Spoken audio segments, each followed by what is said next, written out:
మళ్ళీ చెప్తున్నా, ఉమ్మడి జిల్లాలో, ఉమ్మడి రాష్ట్రంలో, ఉమ్మడి జిల్లాలో 10 సంవత్సరాలు 8 సీట్లు కాంగ్రెస్కు ఉండే.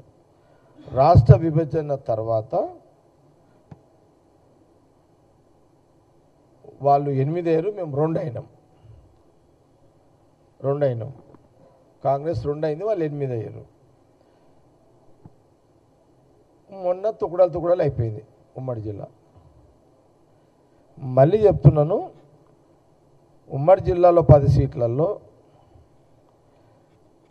సంగారెడ్డి కన్ఫామ్ గెలుస్తున్నది, మా ప్రజలు గెలిపిస్తారు. నిర్మలని ఎమ్మెల్యే క్యాండిడేట్, ఆమె గెలుస్తున్నది, గెలిపిస్తారు. ఈసారి పడంచ డీలిమిటేషన్ అయితే ఆ 2 సీట్లు ఎట్లా గెలవాలనేది కూడా ప్లాన్ చేస్తున్నాం. జైరాబాద్ కూడా ఈసారి ఖచ్చితంగా గెలవాలని మా ప్రయత్నంలో మేమున్నాం. ఆందోళన దామోదర్ గారు కాబట్టి ఆయన ఈసారి కూడా ఆయన ఖచ్చితంగా గెలిచే దాంట్లో ఆయన పని ఆయన చూసుకుంటాడు మినిస్టర్గా. ఆయన గెలిచి ఆయన వస్తాడు. ఆడ షెట్కర్ గారు, నారాయణఖేడ్లో సంజీవ్ రెడ్డి, వాళ్ళిద్దరు అండర్స్టాండింగ్, వాళ్ళిద్దరు కొట్లాడుకుంటే మాకు పంచాయతీ. వాళ్ళిద్దరు కొట్లాడుకుంటేనే సీటు పోతుంది. ఆడ ఇద్దరు కలిసి ఉంటే ఆ సీట్ని ఎవరైనా హరీష్ రావు కాదు కదా, ఆడ కేసీఆర్ గారు పోయినా ఏం కాదు. ఏం కాదు. ఎందుకు కాదంటే ఆడ అది అట్లుంటుంది. ఆడ వాళ్ళదంతా వర్గపోరు, ఆడంతా అట్లా చెప్తుంది. అది నీకు అడిగి చెప్తా. ఇప్పుడు అది అది క్లియర్ ఉంది. ఇప్పుడు మాకు మెదక్లోనే హనుమంతరావు వాళ్ళ ఆయన చూసుకుంటాడు, కొడుకు సంగతి ఆయన చేసుకుంటాడు. ఇక నర్సాపూర్ కూడా మాకు రాజారెడ్డి క్యాండిడేట్ ఉంటే గట్టి క్యాండిడేట్.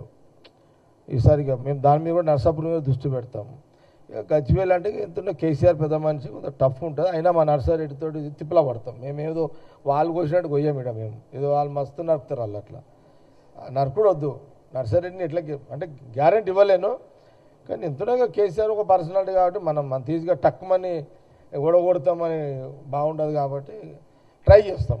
అది కొంత సిద్దిపేట అంటమో వాస్తవానికి కూడా మొదటి నుంచి వాళ్ళకి బలం ఉన్న కాన్స్టిట్యున్సీ, అంత ఈజీగా కూడా కాదు.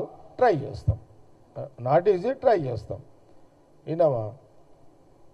ఇప్పుడు సటక్న నేనే మా అధిష్టానం సట్ నిన్ను అన్నేసిన ఏదో అటక్న నువ్వు పోయి నువ్వు అన్నావు కదా పో అన్నారే అనుకున్నాను. ఇక అన్నారు అనుకో, ఇక నేను అడిగేది జరగా. విన్నావా? టఫ్ గెలుస్తాను నేను ఏదో కొయ్యా, కానీ కొంత జగరెడ్డి సిద్దిపేట క్యాండిడేట్ అయిందంటే ఇక అది కొంత ఎంతో కొంత ఉంటుంది కదా, ఉండదా కదా? కాబట్టి అదొకటి ఉంటుంది. ఇక దుబ్బాక కొంత ఉంటుంది, వాళ్ళ బలం ఉంది అక్కడ. టీఆర్ఎస్కి బలం ఉంది. సిద్దిపేట, కొంత గజ్వేలు అండ్ దుబ్బాక వాళ్ళ బలం ఉంది. అది మనమేం కాదనికే లేదు. అయినా ట్రై చేస్తాం, ఆ 3 సీట్ల మీద ట్రై చేస్తాము.